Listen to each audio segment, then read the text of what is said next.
Hi, welcome to women's club factory. இன்றைக்கி நம்ம பார்க்க போகிற டிஷ் கோகோனட் ஃபயர் பால். வாங்க டிஷ்க்கு போகலாம். தேங்காய் ஃபயர் பால் தேவையான பொருள்: தேங்காய், நல்ல பருப்பு அதிகமாக இருக்கிற தேங்காய் எடுத்துக்கோங்க. அடுத்து பொட்டுக்கடலை 1 கப் எடுத்துக்கோங்க. பொட்டுக்கடலை 1 கப்பு, எள்ளு, கருப்பு எள்ளு 1/2 கப்பு, நாட்டு சக்கரை இல்லைன்னா வெல்லம் எது வேணால் எடுத்துக்கலாங்க. நாட்டு சக்கரை எடுத்துக்கோங்க, பெஸ்ட் அதுதான். அது 1 கப்பு. அடுத்து பாசி பருப்புங்க, அது ஒரு 1/2 கப்பு. அவல் வறுத்து வச்சுக்கோங்க, அது ஒரு 1/2 கப்பு. அடுத்து பச்சரிசி, இது எல்லாமே வறுத்து வச்சுக்கணுங்க. பச்சரிசி, அவல், பாசி பருப்பு இதெல்லாம் வறுத்து வச்சுக்கணும். பெஸ்ட்டு பொட்டுக்கடலை, எள் எல்லாத்தையும் வறுத்து வச்சுருங்க. அப்புறம் தேங்காய் எடுத்துக்கோங்க. தேங்காயில் 3 பக்கமும் இருக்கிறது இல்லைங்களா, அதில் ஹோல்ஸ் போடணும். அது அதிகமாக போட்டக்கூடாது, ஒரே ஒரு ஹோல்ஸுக்கு மட்டும்தான் போடணும், சரிங்களா? ஏன்னா குச்சி அதில் மட்டும் தான் சொருக போகிறோம் நம்ம, அதனால் ஒரே ஒரு ஹோல்ஸ் போட்டுக்கோங்க. மெதுவாக பண்ணணும், இல்லைன்னா தேங்காய் உடஞ்சிரும். அதனால் மெதுவாக கொஞ்சம் கொஞ்சமாக கீறி இந்த இப்படி ஸ்பூன் விட்டு கூட நீங்கள் பண்ணிக்கலாம். ஃபஸ்ட்டு அருவாளில் பண்ணிவிட்டு அப்புறம் ஸ்பூன் விட்டு லேசாக ரவுண்ட் பண்ணிக்கோங்க. மேலே இருக்கிற தேங்காவெல்லாம் லேசாக எடுத்துகிட்டு உள்ளே பொருட்கள் போகிற மாதிரி ஹோல்ட் பண்ணிக்கோங்க.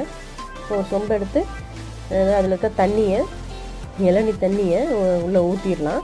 ஏன்னா நமக்கு தண்ணி அப்பப்போ தேவைப்படுறப்ப நம்ம ஊற்றுவோம், அதனால் அது தனியாகவே இருக்கட்டும். இதில் ஃபுல்லாக ட்ரை பண்ணிடணும். உள்ளே தேங்காய் பருப்பு மட்டும்தான் இருக்கணும். தண்ணி பாருங்கள் வந்துருச்சு, இளநீ எடுத்தாச்சு. உள்ளே வெறும் தேங்காய் பருப்பு மட்டும்தான் இருக்குது. நல்லா ஸ்பூன் விட்டு நல்லா பார்த்திங்க ஹோல் நல்லா பண்ணிட்டாங்க. பாசி பருப்பு இப்போ மிக்சியில் போட்டுடலாம், ஏன்னா அது உள்ளே வேகிறதுக்கு சிரமமாக இருக்கும் பாசி பருப்புலாம். அதனால் மிக்சியில் ஒரு அரை வேக்காடாக பண்ணிக்கலாம். மிக்சியில் பாசி பருப்பு போட்டுக்கோங்க, ஏன்னா வேகாதுங்க, அதுக்காக தான். பாசி பருப்பு, பொட்டுக்கடலை, எள்ளெல்லாம் தேவைப்படாது. எள்ளெல்லாம் துளி வேலை பொருள் தானே. மிக்சி கொண்டு போயிருங்க. இந்த பாருங்கள், அரை வேக்காடாக கையில் தொட்டு பார்த்தீங்கன்னா தெரியும், உதிரி உதிரியாக. ரொம்ப தூள் பண்ணிட வேண்டாம். பாருங்க தான், இந்த மாதிரி இந்த ஸ்டேஜில் இருந்தீங்கன்னா போதும். சும்மா ஒரு 2 ட்ரிப் மட்டும் பண்ணிவிட்டு எடுத்து வந்துடுங்க.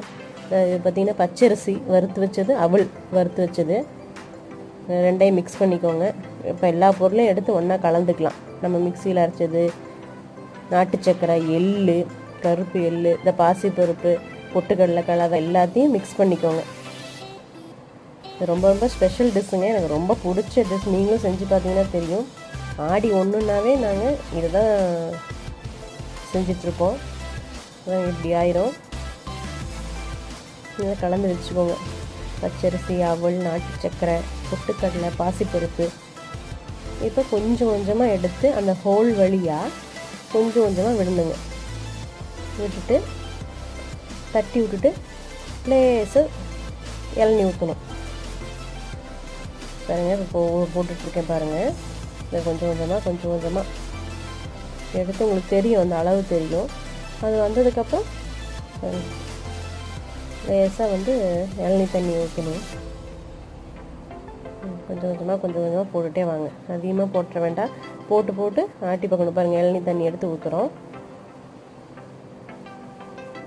மறுபடியும் கொஞ்சம் கொஞ்சமாக உள்ளே போட்டுட்டே வாங்க.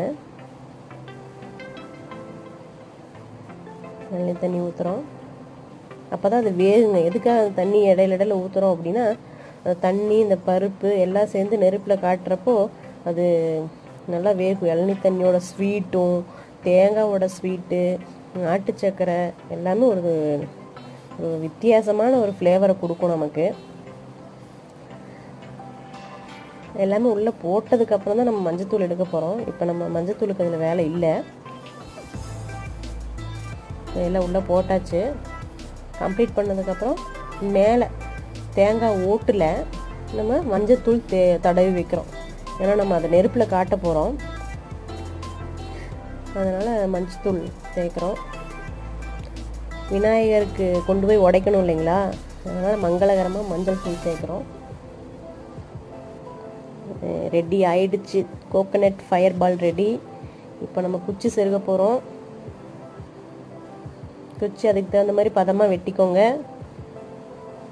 முன்னையெல்லாம் நாங்களே போய் உடச்சிட்டு வருவோம், இப்போ எல்லாம் எல்லா கடையிலையும் விற்குதுங்க ரெடிமேடாக. எல்லாமே குச்சி உள்பட விற்கிறாங்க. நீங்கள் வாங்கிக்கலாம். பொட்டு வச்சுக்கோங்க, நாலா பக்கமும் பொட்டு வச்சுக்கோங்க. குச்சிக்கு மஞ்சள் தடவி பொட்டு வச்சுருங்க, தேங்காய்க்கு மஞ்சள் தடவி பொட்டு வச்சுருங்க. முனை பார்த்துக்கோங்க, கரெக்டாக தேங்காயோட அந்த ஹோலில் படுற மாதிரி கரெக்டாக விடணும். ரொம்ப நம்ம புஷ் பண்ணிட்டோம்னாலும் இளநீ வெளியே வந்துடும். அதனால் அதுக்கு தகுந்த மாதிரி மெல்ல மெல்ல மெல்ல விடணும், பார்த்துக்கோங்க. நீங்கள் வெயிட்டாக இருக்கும் இந்த கோகோனட், பார்த்திங்கன்னா வெயிட்டாக இருக்கும். நம்ம அடுப்புக்கு வந்துட்டோம், கரெக்டாக பார்த்து பிடிக்கணும். ஸ்டவ் ஆன் பண்ணி பாருங்கள், அந்த கோகோனட் வந்து நெருப்பில் வைக்கிறோம், பார்த்து வைக்கணும், ரொம்ப கவனமாக வைக்கணும். ஏன்னா உள்ள பொருட்கள் இருக்குது பாருங்கள். அப்படியே ரொட்டேட் பண்ணிகிட்டே இருக்கிறேன் பார்த்தீங்களா. அப்படியே வச்சு அப்படியே ரொட்டேட் பண்ணிகிட்டே இருக்கணுங்க. கொஞ்சம் ஒரு பக்கம் சூடானதுக்கப்புறம் அடுத்த பக்கம் திருப்பணும். நாரெல்லாம் இல்லாமல் ஃபஸ்ட்டே தேங்காய் நல்லா ப்ரிப்பேர் பண்ணி தேய்ச்சி வச்சுக்கணுங்க. நாரெல்லாம் இருந்ததுன்னா தீ பிடிச்சிரும்.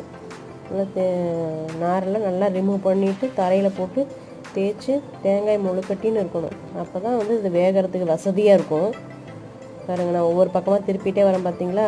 இந்த கருகின பக்கமெல்லாம் பார்த்தீங்கன்னா வெந்துருச்சு. அடுத்த பக்கம் திருப்பணும். பாருங்கள், விரிசல் விட்டுருச்சு. இப்படி விரிசல் விட்டுச்சுனாவே உள்ள தேங்காய் வந்து அவ்வளோதான் வெந்த ஸ்டேஜில் இருக்குதுன்னு அர்த்தம். அப்படி நீங்கள் ரொட்டேட் பண்ணிகிட்டே இருக்கணும். அதுக்கு தகுந்த மாதிரி அடுத்த சிம்மிலையும் ஹைலையும் வச்சு வச்சு ரொட்டேட் பண்ணிகிட்டே இருக்கணும். பாருங்கள், நல்லா வெந்திருக்கு பாருங்கள். தேங்காய் பார்த்தீங்கன்னாவே தெரியும், உள்ள தேங்காயோட கலரெல்லாம் மாறி இருக்கு. ஒயிட்லேருந்து லேசாக மெரூன் வந்துருச்சு பாருங்கள். பட்டை போட்டாச்சு, ரெடி. இப்போ கோயிலுக்கு போய் பிள்ளையார் தலையில் உடச்சிட்டு சாப்பிட வேண்டிதான். கோகோனட் ஃபயர் பால் முக்கால்வாசி ரெடி. எடுத்தாச்சு, கோயிலுக்கு கொண்டு போய் உடச்சிட்டு வந்துட்டேன். உங்களுக்காக இப்போ எடுத்து காட்டுறேன் பாருங்கள். அந்த ஸ்டிக்கை எடுத்துட்டேன். இந்த கோகோனட்டை வெட்டி காட்டுறேன் பாருங்கள். உள்ளே வந்து எப்படி பூ போல் வெந்திருக்குன்னு பார்க்கலாம் பாருங்கள். இதுதான் சுடுது, அதனால தான் அப்படி பிடிச்சிருக்கேன் பாருங்கள். எப்படி இருக்குது பார்த்தீங்களா. இதெல்லாம் பாரம்பரிய உணவுங்க. ஆடி ஒன்றுனாவே ஸ்பெஷல் வந்து இந்த தேங்காய் சுடுற நோம்பி தான். நான் கடவுளுக்கு படைச்சிட்டு பாருங்கள், அவ்வளோ அமிர்தமாக இருக்குது பாருங்கள். பாசிப்பருப்பு, புதுசாக கல்யாணம் ஆனவங்களுக்குலாம் ஆடி ஒன்று ஸ்பெஷலே இது தாங்க. ஆடி ஒன்று தலையாடி சொல்லுவோம் இல்லைங்களா, தலையாடி ஸ்பெஷலே இந்த தேங்காய் சுடுற நோம்பி தான்